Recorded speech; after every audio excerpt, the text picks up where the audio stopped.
Hi everyone, welcome back to the channel. Today I want to talk to you about the iPhone 14 Pro and whether or not I think it was worth upgrading. So let's just start that I upgraded from the 13 Pro Max. So I have gone down in screen size from the 6.7 down to the 6.1. Quite liking that change, it's really nice. I'll talk about that a little bit more a bit later on. But the first things that I want to cover off is the look of the phone. So in general, we haven't seen much design change at all in terms of how the phone looks compared to last year's 13 model. The only real difference that you would be able to tell, and that's only if you get up really close to the phone, I would say, is the camera bump. So this is now quite a bit bigger than it was on the previous versions. But other than that, everything else is pretty much the same. Moving on to the second point to discuss, and that's the display itself. So this has got a ceramic shield front, so it's really strong glass still, really nice display. I think this is actually it's a Super Retina XDR display, so it's really lovely. Good resolution. It also goes up to 2000 nits brightness, so if you're out in the sun, then you're going to have no problem seeing this screen.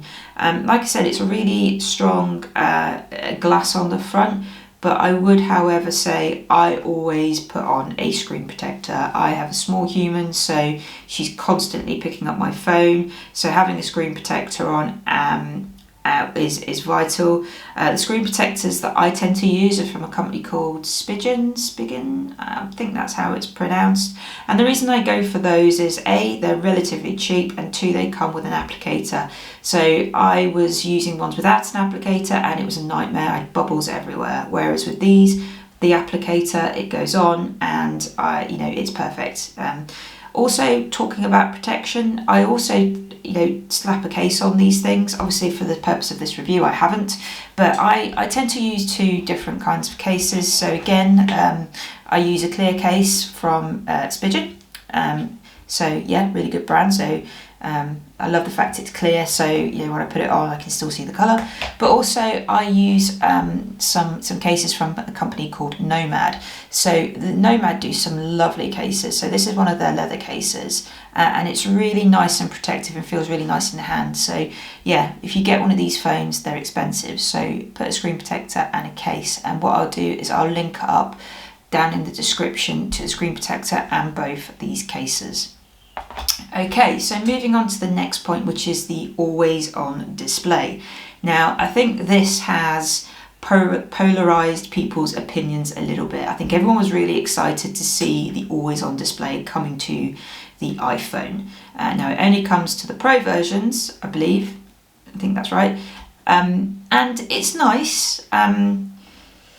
As you can see, I mean, you see that when you go into sleep on your phone, it pretty much just dims the wallpaper, which has caused a few issues with some people. They think that it's quite distracting. They think their phone is on all the time. It's also impacted battery life quite significantly actually, but we'll come on to the battery. But there has been a recent release in the public beta that I'm on. I think I'm on version 3 of the public beta, but you can actually turn off the wallpaper and notifications. So effectively, when your phone goes to sleep, it is just a black screen with the time and date on it and your widgets. So that's quite a nice improvement, and I think that's going to help with people's view on the always on display and some of the battery problems. Okay, so the next thing is when we kind of go into the screen is the removal of the notch. So now we have the dynamic island, which is just at the top here. I've got mixed feelings about the dynamic island, if I'm perfectly honest. When it first came out, I was really kind of, oh, that's amazing. They've taken something, added some software, and made it quite an interesting and innovative kind of move forward from the notch. But actually, it's more as I've been using the phone, I don't actually find that I use much with the notch, to be perfectly honest. So yeah, it's nice when I switch my phone on silent, you get a lovely animation that tells you that your phone is on silent. If you've got a timer going, yeah, you can see it in there. Obviously if your music's playing, phone calls. So it is nice, but I don't interact with it a great deal. So for me, it's nice, but it's not giving me anything massively additional in my view. I think once more third-party apps come into it and start, using that space and being able to use the notch, then yes, I think it becomes something different. But at the moment, I can take it or leave it, to be perfectly honest. But that's just my opinion. The next big upgrade, I guess, that we can talk about on here is the camera. So we've talked about the size of the camera notch bumps already, but the sensor size has gone up. So we now have a 48 megapixel camera in there, which is really nice. You do have to enable that in the camera settings, and you can toggle on and off of RAW at that point when you're taking pictures, if you want to edit them or do what you please with them. For me, I'm not sure I have the eye for this kind of thing, so I don't see a massive amount of improvement in terms of the camera, in terms of the shots. I still think they're really crisp, they're really nice shots. Cameras and phones these days are so good that it's much of a muchness, and if you've got a really keen eye for like different saturations and contrasts, then yeah, I think you probably will tell a difference. But for me, I use the phone as just a phone day to day. I take some shots for my Instagram and things along those lines, and I'll edit those photos using Lightroom. But for me, it's being able to just get my phone out and take those pictures of my family, my little girl, and they're really good, and I can share them with the family. So yeah, I think it's a slight improvement in my view. Other people might see a massive one, but for me, the camera tech has never been a big part of the reviews that I like to do. I think the cameras are brilliant anyway, so it's not really a big be all and end all for me when it comes to buying the phone. So next point, and probably one that I was quite surprised by, is the battery life. So I've found the battery life on this phone a lot worse than I was expecting, and a lot worse than the 13 Pro Max. Now the 13 Pro Max is a bigger phone, so it's going to have a bigger battery, but I was getting easily 2 days out of that phone, and that's with moderate use. I'm not a super user by any stretch of the imagination, but I do use my phone throughout the day quite a bit.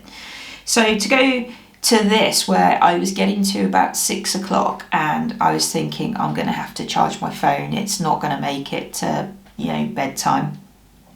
And I'd just like to point out, I did have always on display. I have all the features on because I kind of think it's the reason that you buy a phone, to be able to use all of the features. So and I wasn't one of those people who was massively bothered by the always on display, so I left it on.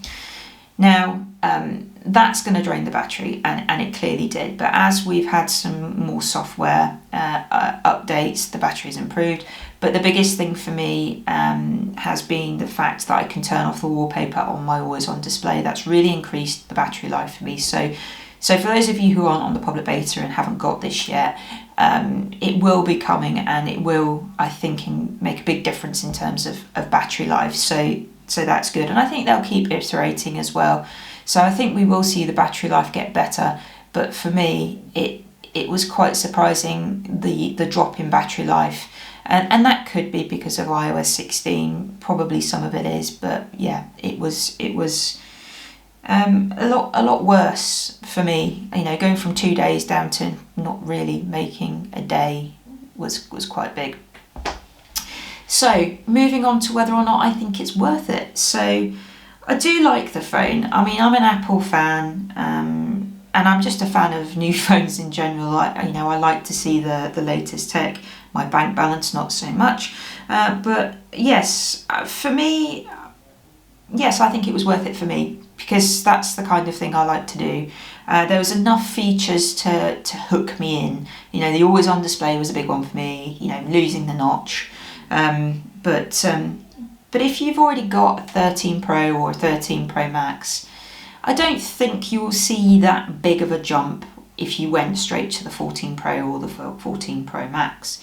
I think, you know, it's those little things, and are they going to be big enough for you to make that step? As I touched on earlier, these are expensive phones, so you don't want to be going out spending £1,200 on a phone as they are in the UK and going, actually it's not as good, or it's not that much better than my previous one.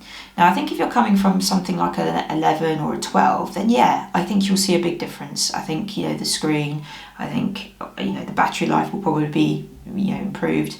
So I think yes, then it is worth it. But maybe if you are 13 and 13 Pro Max, maybe wait to the next one. We might see some bigger changes, you know, maybe losing Lightning, going to USB-C. I think they're going to have to do that next year because of laws and regulations. But yeah, on the whole, I like the phone. I'd recommend it? Yes, but look at your use case before going and spending that amount of money is kind of what I think I would say to you. But if you've liked this video and you haven't already, please hit the subscribe and please hit the like button. It really helps this channel. It's really small and I'm trying to grow. So if you could, that would be great. And I will catch you in the next one.